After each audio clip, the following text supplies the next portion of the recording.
staff, students, parents, and members of the community. Today I'll be talking to you about educational change based on Fullen's book here, The New Meaning of Educational Change. I will be discussing and highlighting chapter 7 through 11 and also touching base on two other articles regarding educational change. If you have any questions or comments, I ask you please wait to the end of this presentation to speak. First, we're going to talk about teachers and their role that they play in educational change. I think something that's really important is that we hire quality teachers, teachers that are experienced, as well as energized and organized. And one of those things I think that's very important that Fullen also speaks in his book, Secrets of Change, is making sure that we love our employees. I believe that when you create an environment for open communication, open dialogue, and show your employees that you care about them, they are more likely to enjoy what they do and also give 110% every day when they come to the workplace. At this point, with all the changes that are happening in education, teachers are either leaving the profession and finding other professions, going back to school to look for other areas and other options to explore for employment, or they're at a point where they're frustrated and if not have already left, actually considering to leave. And this is actually highlighted on page 129 of the book that I showed you earlier. Something too that comes about sometimes when it comes to trying to implement educational change is temporary empowerment. I think it's very easy for people to seem to be on board and very gung-ho at the beginning, but of course with change comes some difficulty, and sometimes it takes time, and sometimes that requires a change of culture, and sometimes those that make policies don't always have buy-in. And it's also important for there to be collaboration, knowing that everybody is on board and willing to help one another when needed. When looking at principals and their role in educational change, sometimes the principals find themselves being the middleman between teachers and communities, and also kind of a second level or voice sometimes when it comes to speaking to district administrators. Fullen talked about in some of his research that one thing that he found when it came to principals is that 90% of their time they feel like it's demanded, and there's also priorities and directives that they also have to deal with from the board, and sometimes the number of directives that they have sometimes can be overwhelming.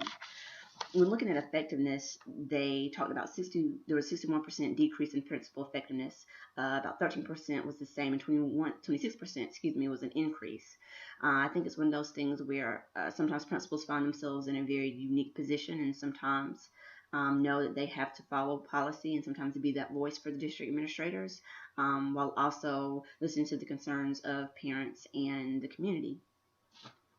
Chapter 9 discusses students and their role that they play in educational change. I think sometimes it's very easy for policymakers as well as district administrators, sometimes even principals and teachers included, to suggest ideas and want to implement change but fail to ask the students. And I think, especially in a higher education setting, it's very important to find out what the students' concerns are and how you can implement some of their interests and some of their concerns when considering change. I think it's very important when you look at a classroom setting that it's a environment where students are engaged.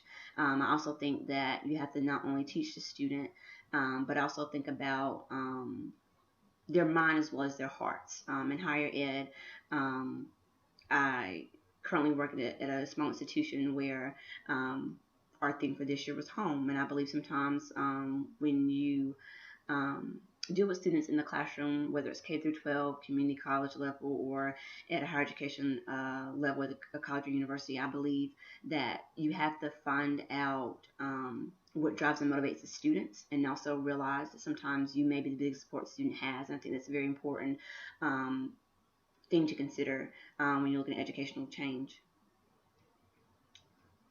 Some of the things that came up in Chapter 9 was about reconstructing classroom culture, and students realizing that how they're being treated. And that kind of goes back to what I said. As students, whether they're young or older, can tell when their professor or instructor wants to be in the classroom and whether they have a passion for what they do. And I think it's very easy sometimes when someone does come to work possibly just for a paycheck and really doesn't have their heart in it, and does not feel like they're fulfilling their purpose every day by instructing or teaching students.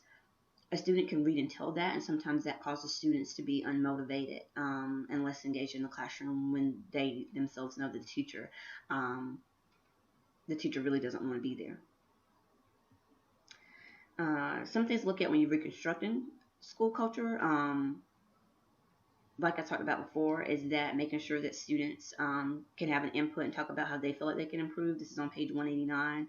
Make sure that facilitators in the classroom are skilled, and that when you do address problems, that you're being effective in doing so. And also considering just the basic school improvement issues. I think that there's a lot of changes that can be made, but I think when you think too broadly or too far in advance, you fail to kind of look at the some of the smaller and initial problems and things that you may be able to fix a little bit sooner. I think it's important to lay a foundation, and once you create a culture of change, you can then look at maybe bigger projects or bigger issues and concerns that you can tackle. When looking at parents and community, which is a very big important part of students and educational change, there are student support. And I think also, especially when looking at higher ed setting as well as K through 12, sometimes you also have to look at what type of agencies the community that may be a benefit or maybe donating to the institution or the school system. I think because they too have a voice. Sometimes highly educated parents have a hard time um, getting buy-in or clearly understanding some of the things that are going on in the educational system. And if they themselves have a hard time, just imagine parents who may not have a large or high, so to speak, educational background. Parents and teachers have to have some interest, according to Willard Waller in 1932, based on his study and research. There has to be one of those things where there is buy-in from teachers and parents, but there's a collaborative relationship there, and they listen to one another. And I think sometimes today we have a case where sometimes parents either are not involved by choice or where they're pushed out, so to speak. I think it's also very important that when you have those relationships with parents in the community, it's one of those things where if you get them engaged, you can also take learning beyond the classroom. I think that's also very important, especially when you're dealing with smaller children, K through 12, expose them to different things that maybe they may not get to witness or experience day to day based on their background and the environment they live in. And I think also too, it could also apply to higher education when you look at internships and maybe hands-on experience, things like that too. I still think it's important that parents and the community are part of the conversation. Chapter 11 talked about district administration and talked a little bit about negotiation versus goal setting, system drive versus school driven, reflective versus firefighting, generalist versus specialist. One of the things that is stated in the book is that since 2000, there's an increase in face-to-face president and accountability and improvement of student improvement expectations. And I think it's very important. I think when you look at things like No Child Left Behind, which was a very, I think the basis of it, I think it was a good idea. However, the execution of it all and being realistic maybe it wasn't necessarily the best. And then you also have things like federal report cards. It basically ranks the school system, kind of let you know where your child's school kind of ranks compared to other K through 12 school systems or even looking at higher education institutions as well. And I say all of that to say when it comes to stakeholders in general is that we all play an important role. I think it's very important that we all have a voice, and when our voices aren't being heard, that we make the proper connections and get in contact with the correct people that allows our voice to be heard. In addition, when looking at two other articles regarding educational change. When I looked at promoting local languages in Uganda primary schools and the community as a stakeholder, as well as a redefinition of the relationships between academics and their country. It kind of ties into what I was saying earlier. When looking at Uganda, the mother tongue was one language, but yet they chose to teach students about literacy, reading, and writing in a whole nother language. And so it's one of those things where parents of course want to support their children, yet if they don't know necessarily or have the knowledge or the proper skill of the language that they're being taught in, it may be difficult for parents to help students at home. And I think that's one thing, as technology and innovation is taking place, which is a great thing by all means. Sometimes it's hard when a student is only being able to get that experience in the classroom, not getting it at home. And I think it's important that as we proceed as educators and as stakeholders, all that want to improve children's knowledge and academia, I think it's important that we realize we all do have a voice and that what we all have to say is important. And at the end of the day, we all want to do what's in the best interest of children and students. When looking at the redefinition of the relationships in in their country, it talks about the stronger the relationship that academics have, the more sensible they realize and look at students kind of as their clients, so to speak.